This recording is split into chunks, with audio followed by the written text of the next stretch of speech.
Imagine you wake up as a finance minister tomorrow morning and your prime minister asks you whether our Indian economy is growing or not. What will you say? Will you say that there are these many factories, these many people are working hard? No, isn't it? We need a number.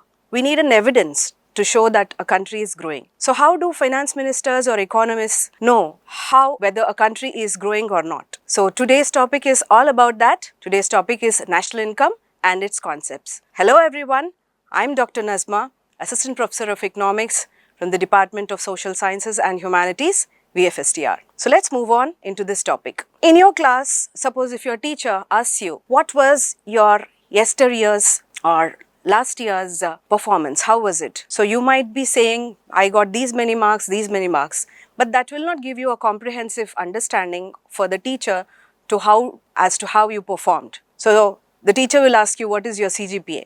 So basically, national income is kind of a CGPA for the whole economy, which tells whether the country is growing or not. So what is national income? National income is a figure, a single most important indicator of a country, which tells about the performance or macroeconomic performance of the country along with the goods and services produced in the country and also the income of its people. So national income is a single figure which tells about the performance of a country in terms of its goods and in terms of its services and in terms of income. What is the importance of national income? Why do we need it? Why do we have to understand this concept? As I told you, it is a single figure which tells about the growth of an economy. So it is an indicator of economic growth. It's rising national income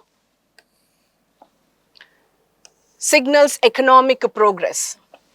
So this is one of the important indicators. It signals the economic progress and it also indicates the falling income, whether the income is increasing or decreasing. So you can understand by looking at the national income whether nation is increasing in its growth or decreasing. Then we need to know about national income for policy formulation for the governments. The governments, they formulate different policies basing upon the increase or decrease of the national income. And it also tells about the standard of living of people. Although it is not a comprehensive indicator of standard of living, but definitely it is one of the main indicators, because if you do not have enough income, the other developmental factors also cannot be measured. It is difficult for us to improve in development if you do not have enough income. So it also measures the standard of living. It measures the sectoral contribution. Which sector produces how much? We have three different sectors: agriculture sector, industrial sector and tertiary sector. So all these three sectors, how do they perform? So we will know about through the figures, national income figures in terms of GDP, GNP, etc. What is the contribution of these sectors to the GDP? Then we can compare internationally where we stand. We can compare our national income with other developing nations or developed nations where we stand. Then it is also used to plan next 5 years. Where are we going to do? What are we going to do? So looking at the national income growth, we will be able to plan which sector needs more investment, which sector needs more budget, right? So these are the few important points. One is economic growth. It is useful for policy formulation and it is also used to understand the standard of living. Sectoral contribution analysis can be done through this.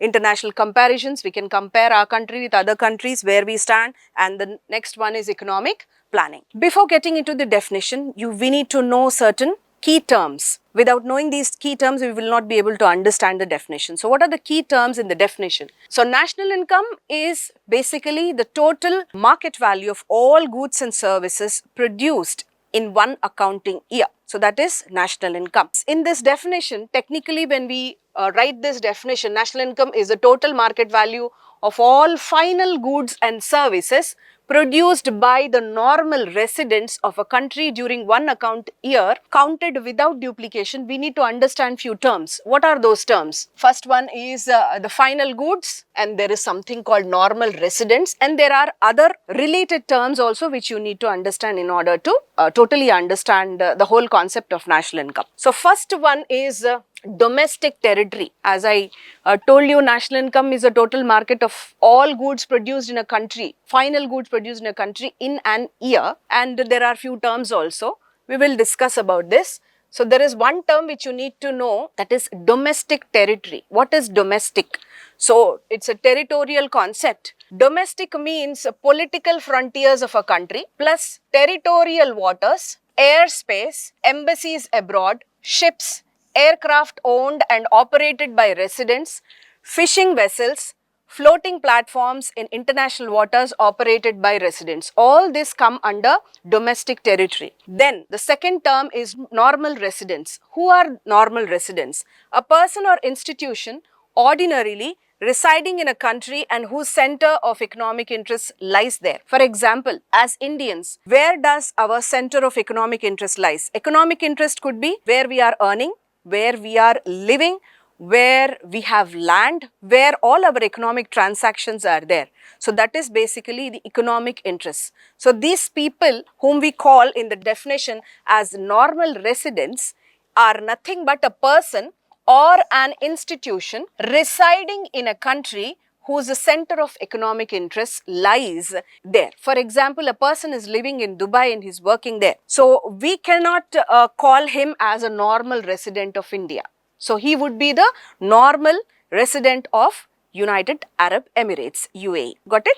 Then we will move on to another term called final goods. What is this final goods? Is there anything like beginning goods and intermediate goods and final goods? Yes. So goods that leave the production boundary and are ready for final use. Goods which are produced in the factory or an industry and which are ready to use for final consumptions. Goods which we are using in our daily life are all final goods, most of them, right? So those are final goods which are ready for consumption. Next is intermediate goods. What is intermediate goods? Goods used in the further production process. For example, we use flour to make roti and bread. So the flour is an intermediary good to make bread, right?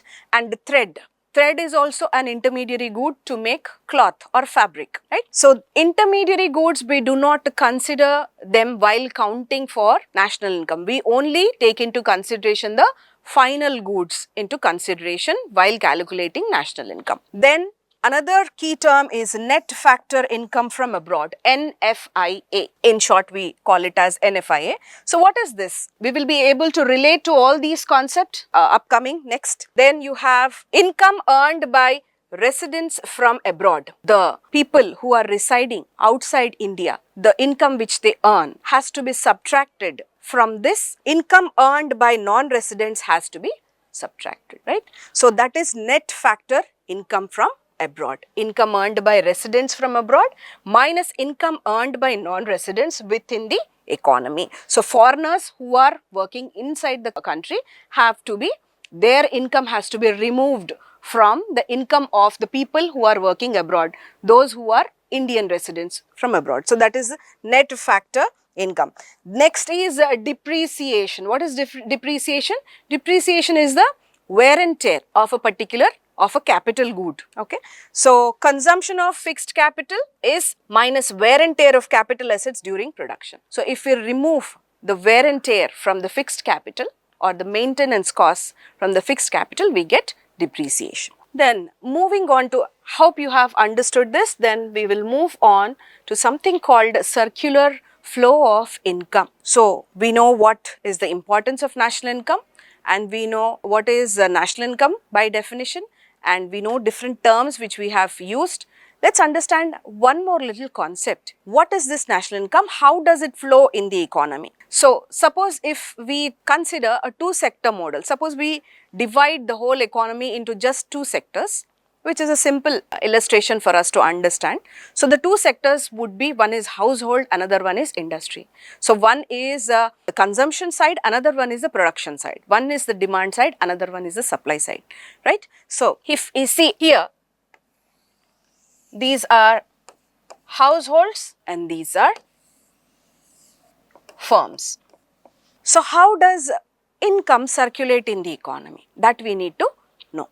So for two-sector model, households are considered to be the holders of resources. right? So households will give their resources to the firms, and firms in return will give their products to the households. And in between there is also a payment done. Let's see how it is like. How households give their resources in terms of factors of production. What are the factors of production?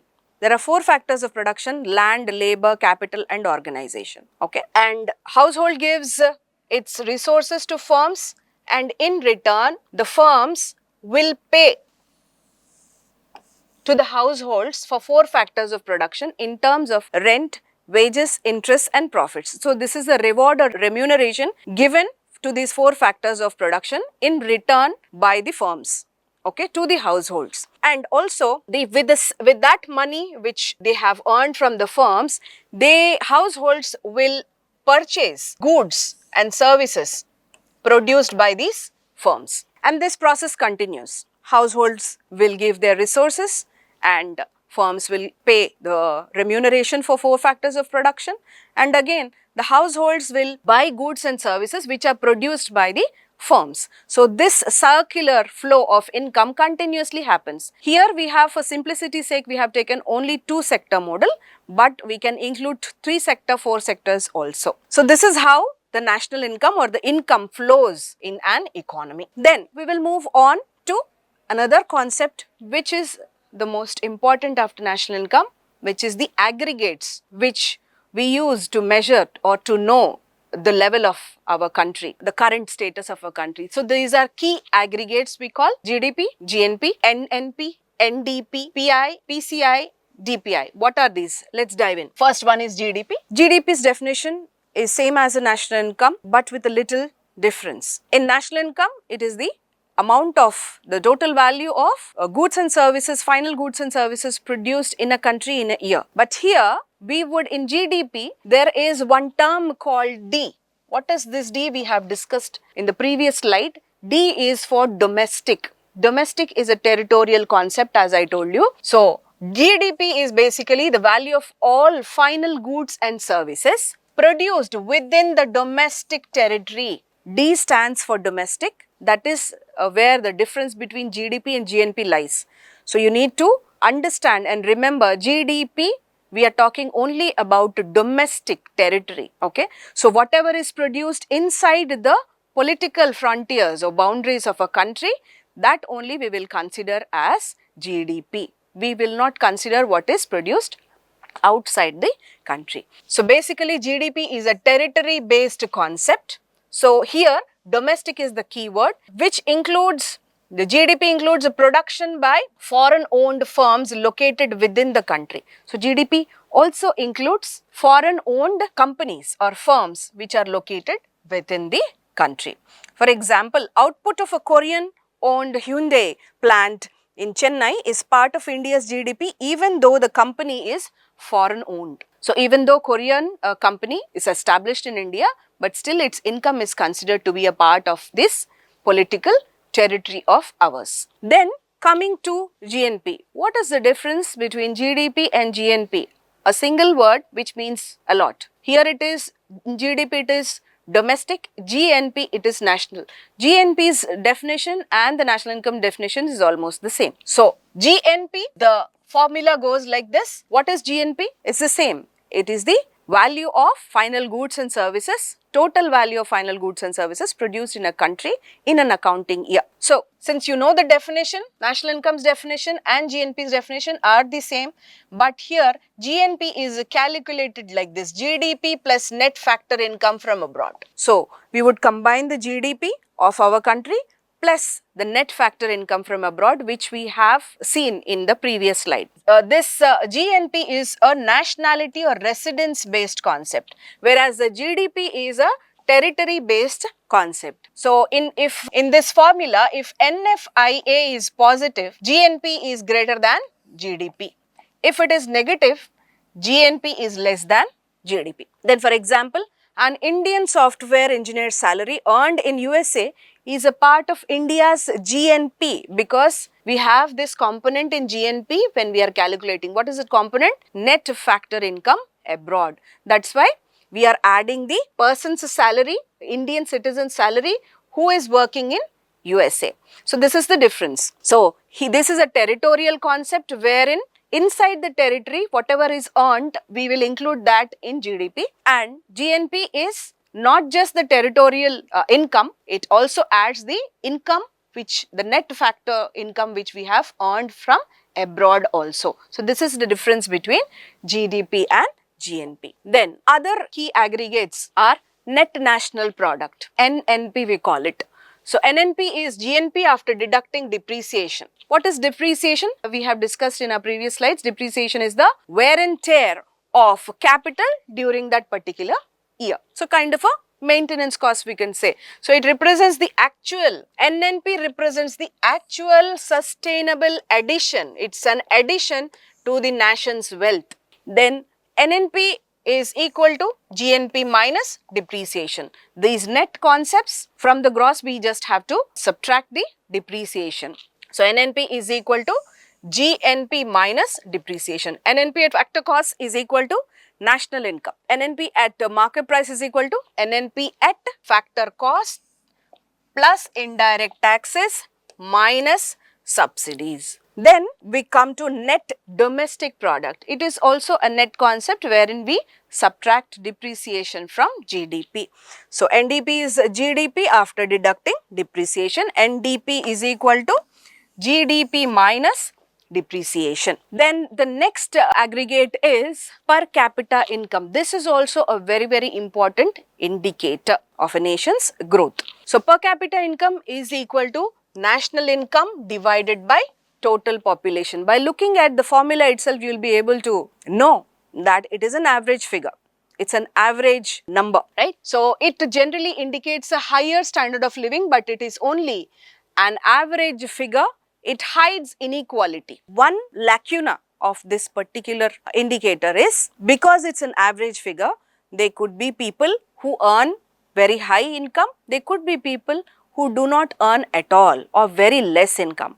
So basically it's an average figure which does not tell you about the inequalities of income in an economy. So per capita income, here you can see in this example, India's per capita income, net national income at current prices was about rupees 1.85 to 2 lakh for the year 23-24. And the next concept, key concept which we need to know is personal income. It is basically the income actually received by the households. Personal income is equal to national income minus undistributed profits minus corporate tax minus net interest payments plus transfer payments. This is the formula for personal income. How do you actually explain or how do you calculate the personal income? This is the formula. Personal income is equal to national income minus undistributed profits minus corporate taxes minus net interest payments plus transfer payments. The next key aggregate is disposable income. Disposable personal income. So income households can actually spend or save. So after removing the taxes, the amount left with the person is nothing but disposable income which is ready to use, which is ready to dispose. So disposable income is equal to personal income minus direct taxes minus other personal payments, fee, fine, etc. all these things. So in this slide we have seen what is per capita income, what is personal income and what is disposable personal income. Then here in this slide we will be looking into the national income at market price and factor cost. You might have heard about calculating or knowing about the national income of a country in terms of factor prices and market prices and fact costs.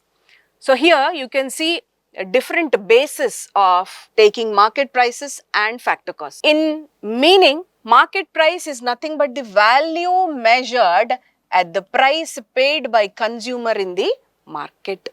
So the price paid by a consumer in the market. So that is the value with which we measure the national income at market prices. So here national income is the value measured at the income earned by the factors of production. Factor prices, the name itself says that it is the income earned by the factors of production. Factor costs. So income factors of production. These are nothing but wages, rent, interest and profit. So in market price includes indirect taxes, factor cost does not, it excludes the subsidies. Market prices, it excludes subsidies because subsidies are given by government. So that is not a part of the price. Then indirect taxes. In factor costs, indirect taxes are excluded. Then what does it reflect? Market prices reflects the demand side. It reflects the buyer's side. Whereas factor costs reflects the supply side or the producer side. Then why is this market price, national income at market price used for? It is used to understand GDP at market price. Then this is used to understand national income at factor costs. So market price, how do we calculate the market price? Which is equal to factor cost plus indirect tax minus subsidies. Then factor cost is equal to market price minus indirect taxes plus subsidies. So this you need to remember. Market price is equal to factor cost plus indirect taxes minus subsidies. Factor cost is equal to market price minus indirect taxes plus subsidies. Then we move on to another concept here. One is nominal GDP and another one is real GDP. What is this? Nominal GDP is measured at current prices prevailing in the market and in that particular year, and it includes the effect of inflation. You need to remember, nominal GDP is measured at a current or prevailing prices of year, and it includes the effect of inflation. So because it's every year, every month, there is a change in the prices of different goods and services. So nominal GDP includes the effect of inflation. What is real GDP? Real GDP is measured at constant prices and inflation effect is removed. So this is basically a true measure of the growth in an economy. So if the economists or policy makers have to take into consideration, they will look into the real GDP rather than nominal GDP. So GDP deflator, what is it? Nominal GDP divided by real GDP into 100. This is how we have the formula to GDP deflator. Then the GDP deflator, what is it? It is the broadest measure of price change in an economy. The example, as I told you, nominal GDP grows 10%, but prices rose 6%. Real GDP growth is only 4%. So this 4% is the true growth which happens in the economy, and policymakers track this real GDP growth. Then we move on to the three different methods of measuring national income. First one is a product method. It is also called value added method. So basically it sums the value added at each stage of production of a good. Every stage some value is added to a particular good. So it sums up the value of value added to a particular good. So sums the value added at each stage of production across all sectors, not just one sector or one good. It talks about the value addition of different goods across all sector. Then basically it is calculated by NSO or Central Statistical Organization. Then it is calculated in the form of gross value added. So GVA at basic prices. How is this product or national income method? Through this method, GVA at basic prices is equal to GDP at market price minus net product taxes plus net product subsidies. The next method is income method. And how do we measure national income through this method? It sums the incomes earned by all factors of production. What are these all factors of production? Land, labor, capital and organization. And the incomes are rent, wages, interest and profit. So GDP at factor cost is the way we measure it. So GDP at factor cost is equal to compensation of employees plus rent, interest, profit and mixed income of self-employed people. So all this we use in this particular method called income method. So in product method, we do it as a sum of the value added to all goods and services in different sectors, and in income we add all the income earned by different factors of production. So in income method, you have seen this word called compensation of employees. What is this compensation? What does it contain? So let's see, the component is compensation of employees. It is the payment done to the labor in terms of wages, salaries, bonus, dearness allowance, etc. And for rent, what is the payment? Rent is the payment for land. So we'll get it in terms of house rent, land lease, everything. Then the component is interest. We have seen in this, we have seen a rent, interest, profit and mixed income of self-employed. So here rent, we are talking about the land and the rent we acquire from it. Interest, we are talking about the interest on productive loans. Interest is for the capital. These are 4 factors of production. So interest is for the capital. So interest on productive loans. And the next one is profit. Profit in terms of distributed and undistributed profits. So who earns these profits? The factor of production here is entrepreneur. Then mixed income. Mixed income in terms of earnings of shopkeepers, farmers and doctors, etc. So these are all self-employed people. So this factor cost figure which we see in income method, GDP at factor cost, how do we get it? The factor cost figure is, when we get it, we then convert it to market price and then further it to GNP. So GNP at market prices is equal to GDP at factor cost plus indirect taxes minus subsidies, and GNP at market prices is equal to GDP at market prices plus net factor income from abroad. So those are the 2 methods. Now we will move on to the third method, that is expenditure method. It sums up all the final expenditure incurred on different goods and services. In the first one, it is a product method. We have GVA there. In the second method, it is income method. We have GDP at market prices. Then we have GDP at factor cost, and in expenditure method we have GDP at market prices, whose formula goes like this, very popular: C plus I plus G plus X minus M. So whenever we are taught about national income, we are taught about this formula. So the formula goes like this: GDP is equal to C plus I plus G plus X minus M, where C is the private final consumption expenditure, I is the gross domestic capital formation. The words we call it as investment. First one is consumption expenditure, second one is investment, and G is the government final consumption expenditure, also called government expenditure. Then X minus M, exports minus imports or net exports we could say. So in India this is the method. Generally we use the expenditure method to understand. So policymakers, economists closely watch the figures given through this method. So these are the 3 different methods. So until now in this session we have learnt about what is national income, what are the key terms used in the definition. We have also learnt about different key aggregates and the 3 different methods called product method, income method and expenditure method. Hope you understand. We will meet you on the other side with few more related contents. Thank you.